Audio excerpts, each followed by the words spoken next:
We are Candor Talk Live, the new progressive raw talk show discussing current hot political and social topics. The host is DICESI, www.candortalk.com. Well, I'm not a crook.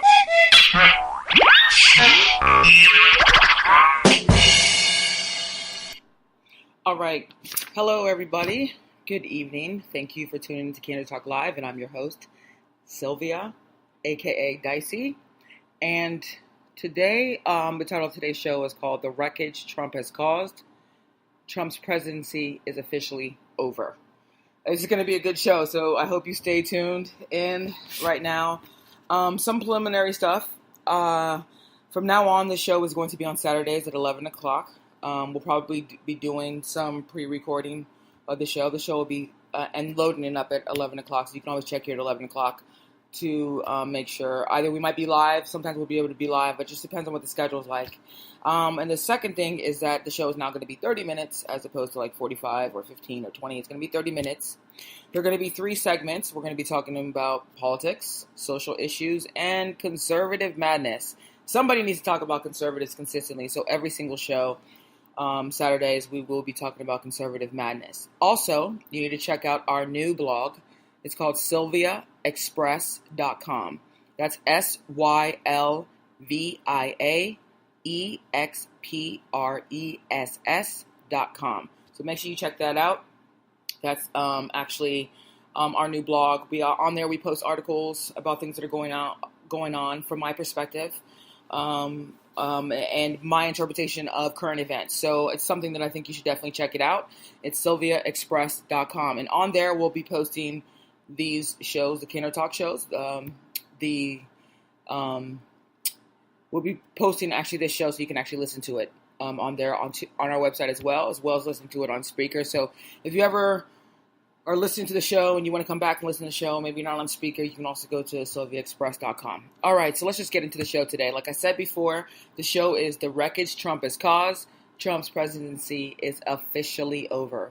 And by the way, I talk very, very fast. So if you have a difficult time sometimes understanding what I'm saying because I'm talking so fast, I do apologize sincerely, but it's just in my nature. I think fast, so I talk fast.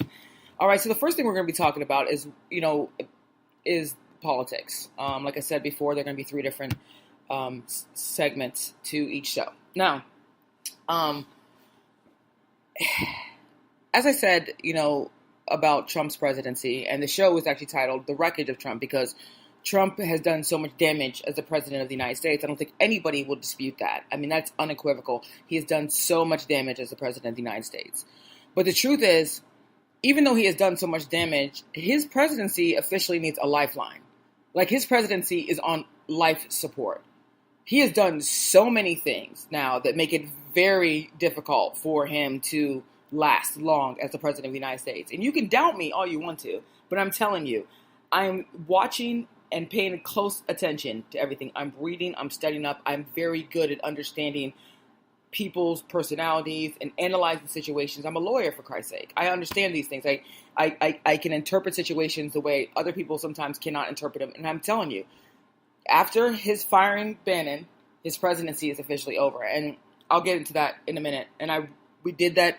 I did a show on that real quick, 15-minute show about that, summarizing why I thought Trump's presidency was over. And also, we did an article on it, SylviaExpress.com. Go check it out. But what I can definitely say is that Trump's presidency is in dire straits right now. Literally, it's literally in peril. And the reason why it's in peril is because he's done so many things that just make his situation so untenable. For example, he's chastising Republicans. He's chastising Democrats. He's lost all these business councils after Charlottesville and his response to Charlottesville. He fired Bannon, which was just, in my mind, a ridiculous thing to do if you are Trump, because his true base, they actually adore Bannon. He hasn't accomplished anything that he's promised. He can't even attend the Kennedy Center honors because honorees are boycotting the reception of that. He has an FBI investigation hanging over his head. I mean, things just aren't good right now. things are terrible for Trump. And I'm going to get into that. I want to play some videos also to just show you, to explain what I mean when I say that he's been chastising Republicans, because I think that's one of the most significant aspects of the things that he's been doing lately, is he's actually waging a war against Republicans. The Republicans he's been chastising just in this past week, he chastised and he went after and attacked was Mitch McConnell. He attacked Senator Graham. He attacked Senator Flake. He attacked Senator McCain. Now, Mitch McConnell is the leader of the Senate, literally has the ability and the power to make sure that Trump gets nothing done his entire presidency except for executive orders, which he seems to be signing so consistently, like, he has nothing else to do. But Mitch McConnell has the power to basically destroy Trump's presidency, as well as do these other senators. Like McCain has already shown you he will vote against you like he did on that healthcare bill. But let me just play some videos about some of the stuff that's been going on, because these things have been in the news. And I think it's important for people to hear some of the stuff yourself. Not just my own words, but hear some of this stuff yourself. For example, here's Donald Trump actually attacking Mitch McConnell. Listen to this. I just want him to get repeal and replace done. I've been hearing repeal and replace now for 7 years, but I've only been doing this for 2 years, and I've really only been doing this for 6 months, but I've been running. So now it's almost 2 years, and all I hear is repeal and replace. And then I get there, and I said, where's the bill? I want to sign it first day, and they don't have it. And they passed repeal and replace, but they never had a president, frankly, or a Senate that was going to do it, but they never had a president, so it didn't matter. So I say very simply, where is repeal and replace? Now I want tax reform and tax cuts.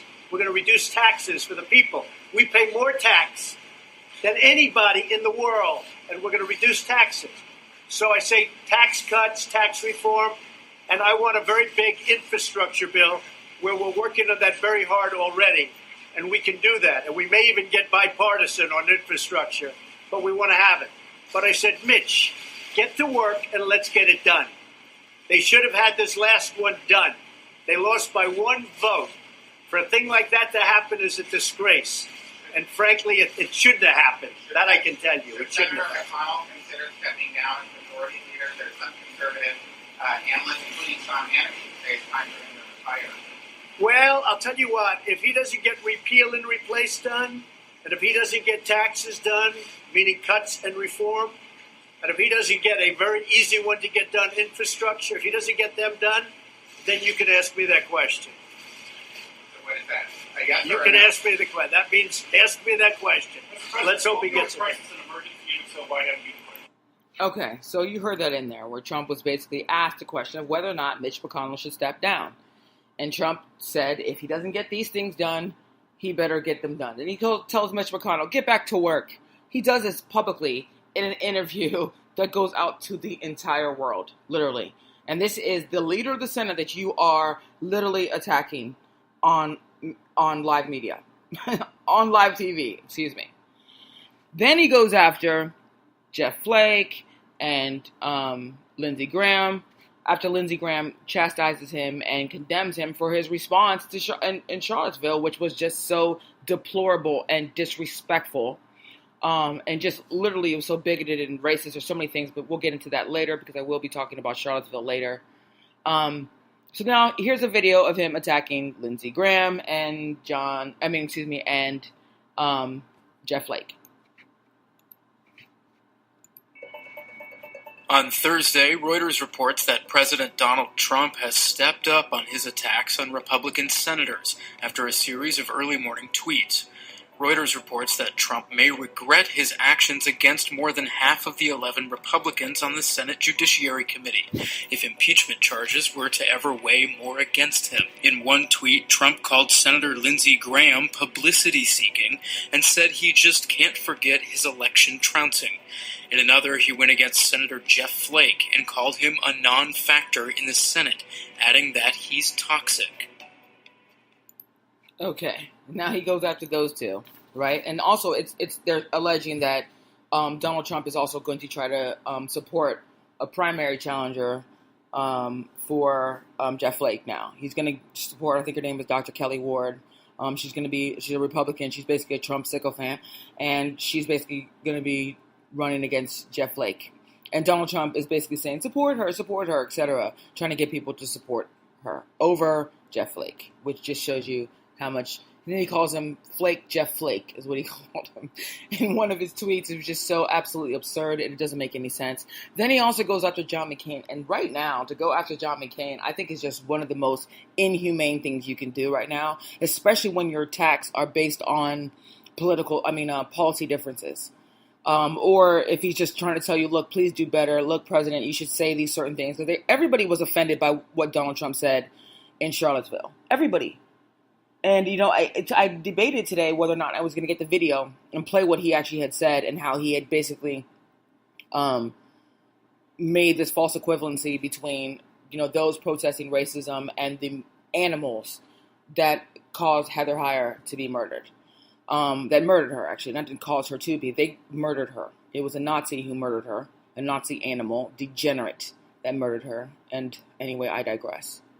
So a lot of people were attacking him based on that. I mean, people were just so offended by what he had done, which makes sense. Why wouldn't you be offended by the things that he said about Charlottesville? First of all, his inconsistency was just so disgusting. And then on top of it, you're basically emboldening people, like some of the worst element of society. You're emboldening them, And so that to me just was so offensive. And I think it was offensive to everybody. So Republicans called him out. So here's a video of him talking. Here's a video talking about him actually going after John McCain. Actually, here's him in his own words going after John McCain's in his ranting and raving press conference he had the other day, where he was basically praising white supremacists, or basically not necessarily praising them, but protecting them, at least verbally protecting them. Here it is. Do you have confidence that Senator McCain has called on you to defend your National Security Advisor, H.R. McMaster, against these attacks? I did it the last time. And he called on it again, linking the Senator tweet McCain? to the alt-right. And Senator McCain, you mean the one who voted against Obamacare? And he said who is Senator? You mean Senator McCain who voted against us getting good health care? McCain said that the alt-right is behind these attacks, and he linked that same group to those who perpetrated the attack in Charlottesville. Well, I don't know. I can't tell you. I'm sure Senator McCain must know what he's talking about.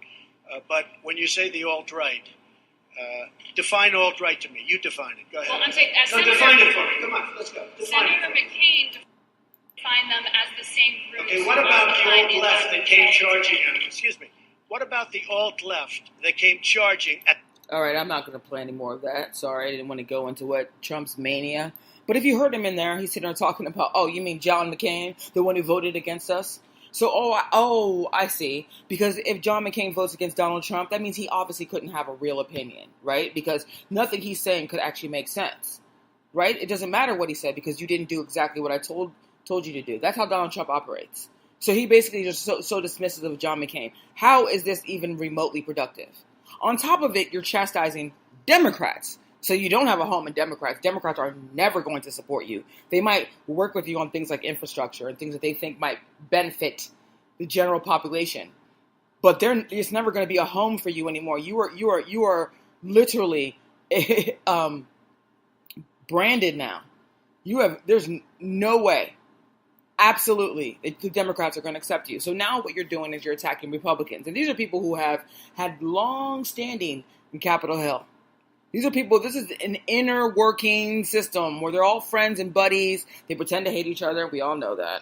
And they don't necessarily hate each other as much as they claim to be. So the truth is, if we're being 100% honest, the reality of the situation is that Trump chastising Democrats and Republicans, you're going to have no one there that you're going to be able to work with. And if you have no one there that you can work with, that means you can't get anything done. And if you don't get anything done, you're done.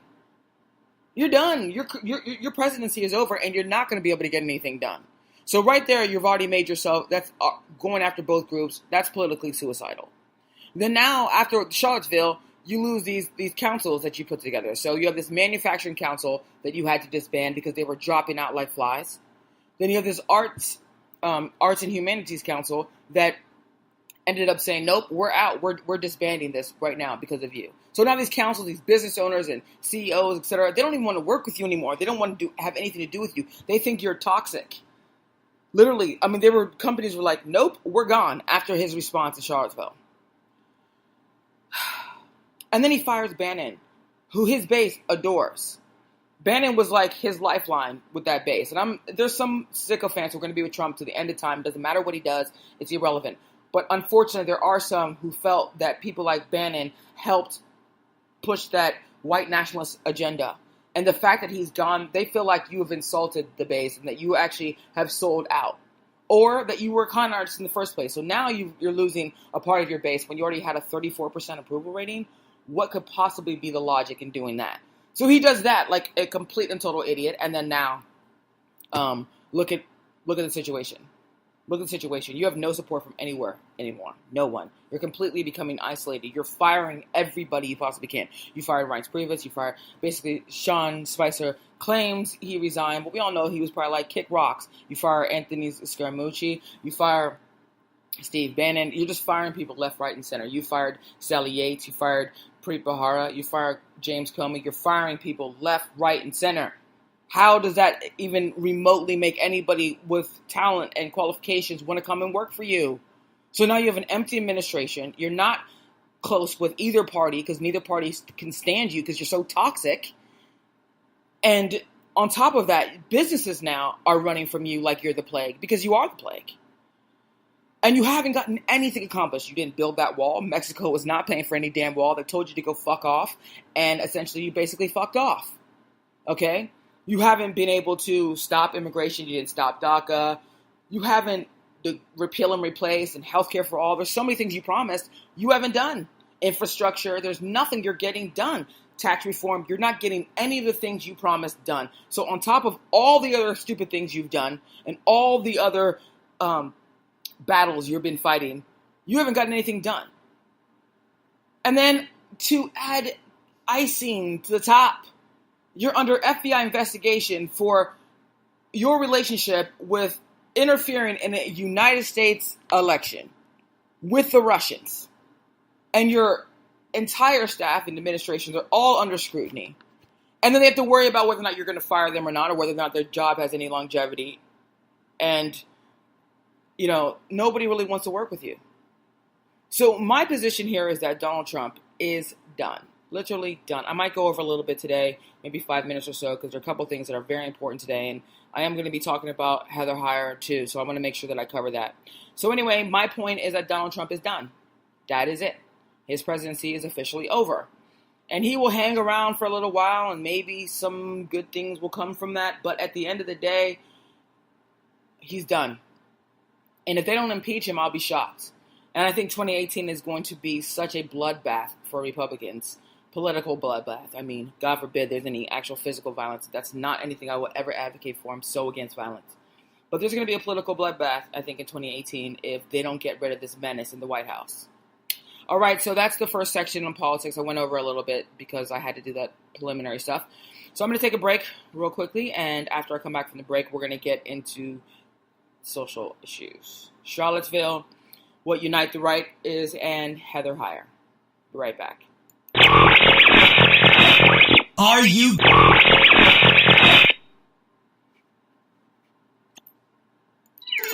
Some people have claimed that our third molars, commonly referred to as wisdom teeth, often cause trouble in modern humans because our mouths are smaller than our supposed evolutionary ancestors. However, impacted wisdom teeth don't afflict all ethnic groups. Numerous people groups today have plenty of room in their jaws to accommodate their third molars. Modern dental research has shown that diet is a major factor in jaw development. In non-technological cultures, impacted wisdom teeth are almost unknown. Their tougher diet exercises their jaw muscles more, and this helps their jaws develop properly. The tougher diet also results in tooth wear, and the normal compensation for this wear involves the gradual migration of teeth towards the front of the mouth, thus creating more room for the third molars. However, the modern diet of soft, processed foods does not promote proper jaw development, which can lead to impacted wisdom teeth. So, impacted wisdom teeth do not support evolutionary storytelling. To find out more from Creation Ministries International, visit our website, creation.com. Preview.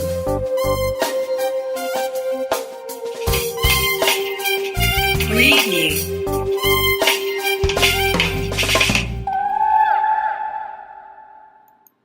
All right, thank you for staying with us. Now, I said we're going to move into the second topic, which is social issues. And I'm going to talk about Charlottesville because that, to me, has been one of the most tragic situations that's happened in a long time. Because of, it's not, and I said this on Twitter, it's not just that Heather Heyer was murdered.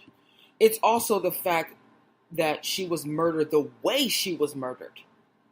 Now, in Charlottesville, basically what had happened, and let me just tell you from my perspective what happened. I'm so tired of the conservative narrative and trying to conflate the issues and everything else. Look, let me tell you exactly what happened. What happened was there was a rally called Unite the Right, was put together by someone named Jason Kessler, which I'm wondering if he's Jewish, but I'm not sure if he's Jewish or not, because the last name Kessler just kind of sounds Jewish, so I just wonder if he's pretending to be a white supremacist and he's just not really one. I don't know. That's irrelevant, honestly. And then Richard Spencer of the alt-right and some of these other degenerates. And essentially the purpose of the Unite the Right rally was to march, show some level of strength, and to oppose the taking down of Confederate monuments and statues. Part of their argument is basically saying you're taking away our history and you're trying to destroy our history. It's interesting that they would be so enthused about the Confederacy when the Confederacy was treason. And we wrote an article about this on SylviaExpress.com, but you should go read it. But the truth is that what happened, the Confederates were treasonous people. They committed treason.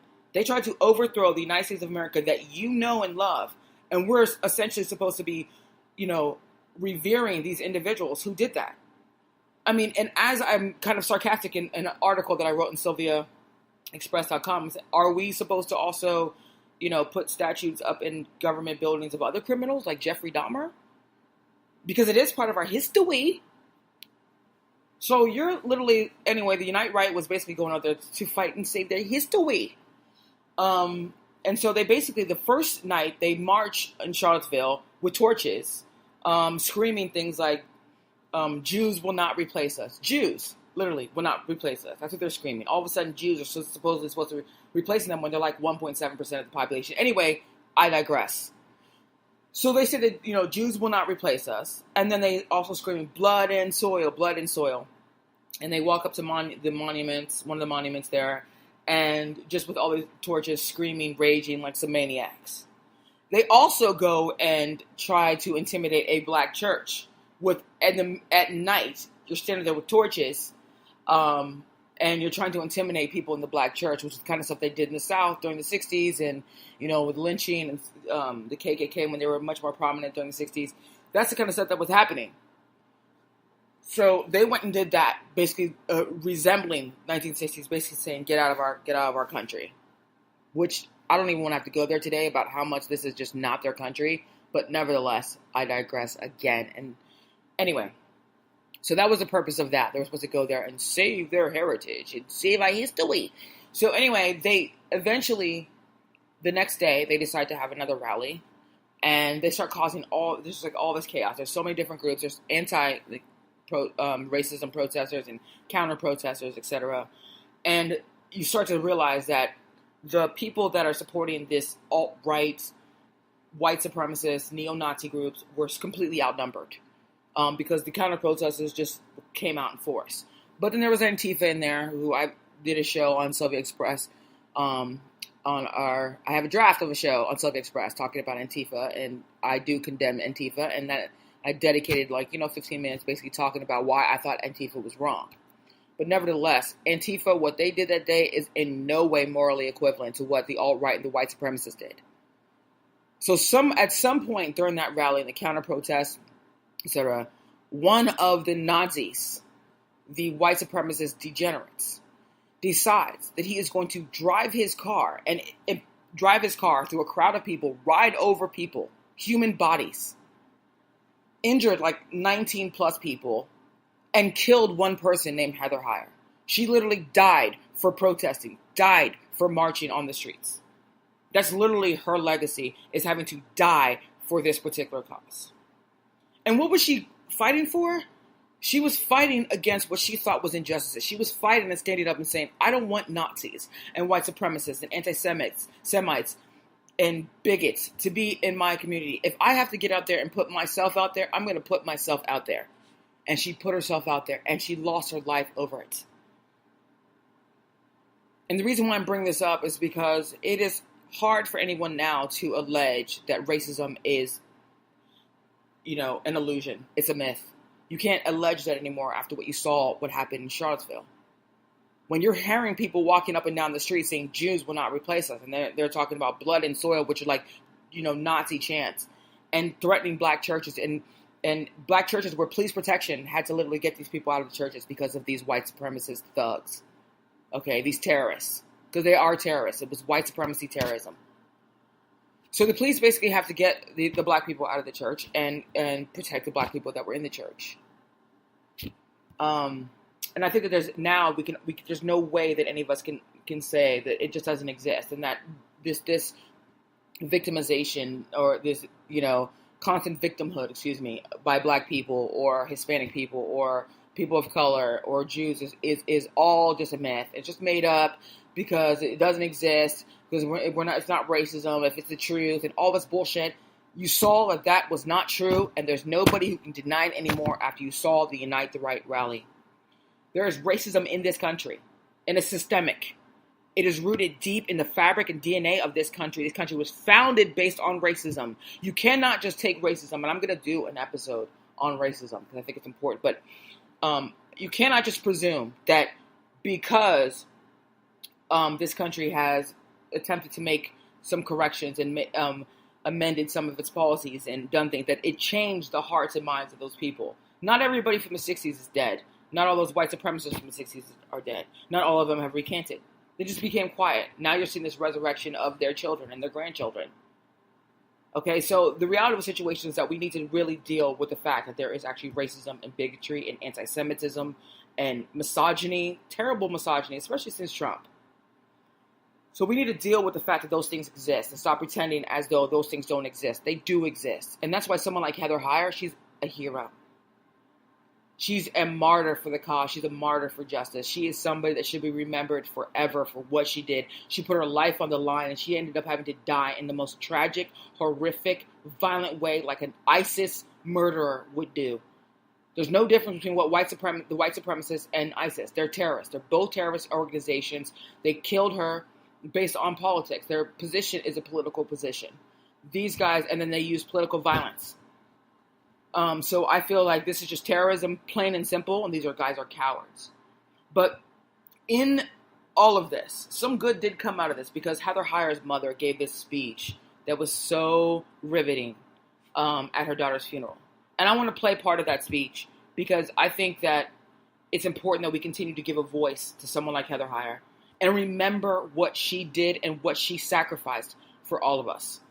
That sacrifice that she made, given the ultimate sacrifice, that's the ultimate, unequivocally, the ultimate sacrifice you can ever make. She made it for all of us. So I want to honor her at this moment. So I'm going to play this video right now, which is from her mother, and some remarks from her mother that I think we all should definitely listen to. My child's famous Facebook post was, "If you're not outraged, you're not paying attention." She paid attention. She made a lot of us pay attention. Oh my gosh, dinner with her, we knew was going to be an ordeal of listening and conversation and perhaps disagreement, but it was going to happen. And so my husband would say, okay, I'm going to go out in the car and play on my video game for a while. And we would sit and would grill. And she and I would talk. And I would listen, and we would negotiate, and I would listen. And we talked about all this stuff. We talked about politics. We talked about anything that caught her eye that she felt was fair, unfair. She talked about her feelings about the office and how things were going. I mean, she just talked. The girl loved to talk, and she was single, so there was nobody listening at home, so Mama got a lot of it. And that was wonderful. You never think you're going to bury your child. You never think to take those pictures. They asked me for pictures for this, and I struggled. I had pictures from her childhood. But I had to go to Facebook to find pictures of my child because we were always together. I saw her a couple times a month at least, and we would text each other fairly often, and we would Facebook message at bedtime, I love you.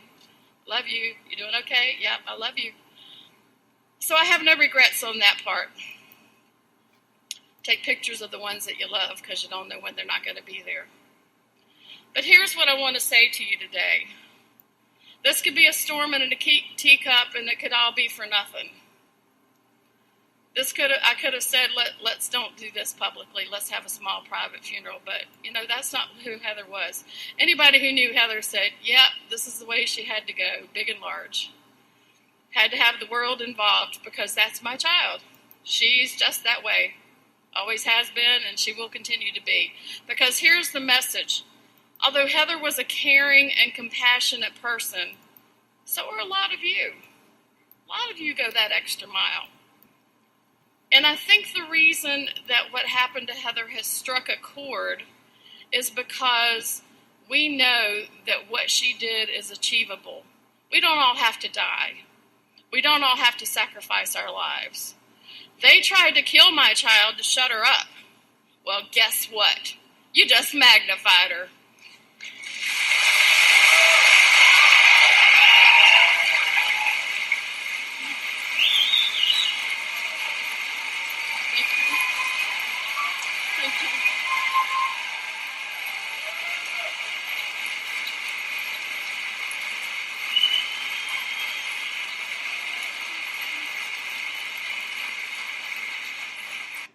All right, so when you listen to the words of her mother, it's just heartbreaking. All right, I'm going to take a quick break, and when I come back, I'm going to do a quick rundown on, you can tell it's just emotional. I get emotional whenever I hear that part. Rest in peace, Heather Heyer, and thank you for your sacrifice. And I promise you that all of us, we don't even deserve your goodness. And I hope that her mother and her family, they find comfort and strength from all those people who have poured their hearts out for this wonderful person. And let's remember her memory by doing good and not letting white supremacists and these monsters win. I'll be right back. Preview.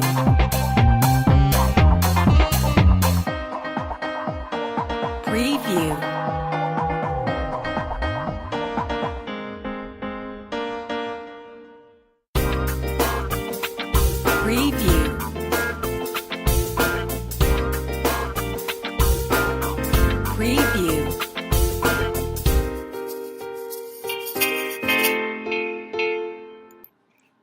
Thanks, guys. All right, so before I just took a quick break because I just needed to gather my thoughts. But anyway, the last topic is conservative madness. And this section, I'm going to have to make it pretty quick because I kind of ran over talking about Trump. But I think it's important every single show that I talk about some of the narratives that are being perpetuated by conservatives. And the reason why I think it's important is because they do so much damage to people on the left, and the things that they're doing eventually are going to lead to more violence. And I think that it's important that we keep on dispelling those things, because you might hear some of these things, you might see some of these posts, and you might say, stupid. But you read these things a few times, and somebody who's maybe not as intelligent as you reads it, and they're like, really? Oh my God. They start to believe it, and then the next thing you know, it creates greater division. For example, there's this conservative outlet called the Daily Wire, which I like some of the articles they put out there by Ben Shapiro. I like some of the articles on conservative websites, even though I cannot imagine being a conservative. They're just a joke. But I like some of the articles, especially the ones about Trump, where they basically go after Trump. I love those articles. But there is this article from the Daily Wire which says, "Will the left start calling for New York to be renamed?" In reference to obviously the asking of the taking down of the monuments. And let's just be candid here. It's not all liberals that are asking for this, or the left that's asking for this. It's also independents that want these monuments to come down. And they also go on to say, because the state of New York basically was named after a slave trader, basically trying to minimize the importance of people requesting that these monuments go down. And here, trying to blame it entirely on the left, and making it seem like it's just so completely ridiculous that the left would even dare think of taking these monuments down. We're asking you to take down monuments that engaged in treason, people who engaged in treason. We're asking you not to promote criminals on government lawn. Is that too much to ask? I mean, I don't understand that, but that's what they like to do. Then there's one on the Daily Caller, which is Tucker Carlson's website, and he is obviously one of those Fox News hosts that's just over there screaming all the time. And the Daily Caller says, "Racism, the left's drug."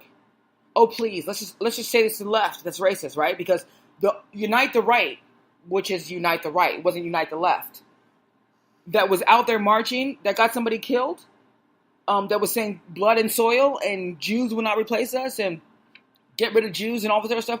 Those people, no issues there. It's just the left that was doing that.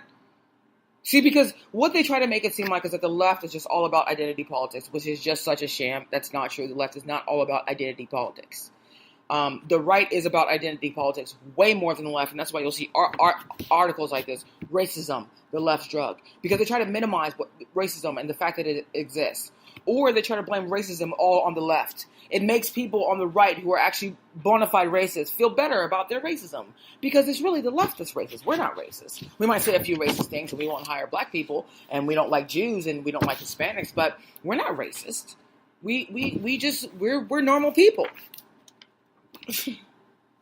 And then you have some of these black people, like Diamond and Silk, that are on Twitter, these two black buffoons that are on there all the time screaming nonsense. They wrote on Twitter, "If the Dems and the left are so offended by these statutes, why were they not protesting the removal of them during the Obama administration?" I don't even know if I should respond to that because it's so stupid. Okay, so they shouldn't be offended by them because they weren't offended by them during the Obama administration, or they weren't focusing on that because they weren't dealing with so much racism. Or maybe even better yet, if Diamond and Silk were trying to understand how things go, there was just a rally called by the Unite the Right to preserve those, and they brought them to the forefront. Maybe if you understood how those kind of things work out, you would understand why people actually are bringing up the monument. Sometimes it's about timing. Sometimes I just don't even feel like I should have to respond to that level of stupidity. But those are the kind of narratives that you hear from conservatives. And the reason why they do it is because they just want to demonize the left. They profit. These publications and these Trump sycophants, and a lot of conservative media are not Trump sycophants. I'm not going to say that they all are, because there are a lot of them that just don't like Trump.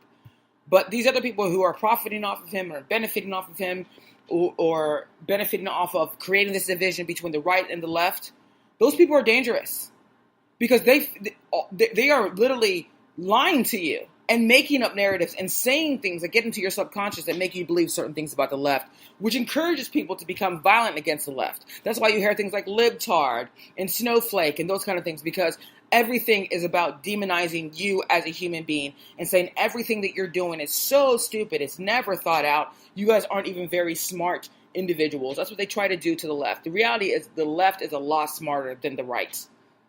Hate to break the news to the people on the right, but you guys are not very smart. If you still support Trump, you're definitely not smart. So be careful when you're seeing those narratives from conservatives. I'm going to be talking about them, exposing them on every single Saturday show.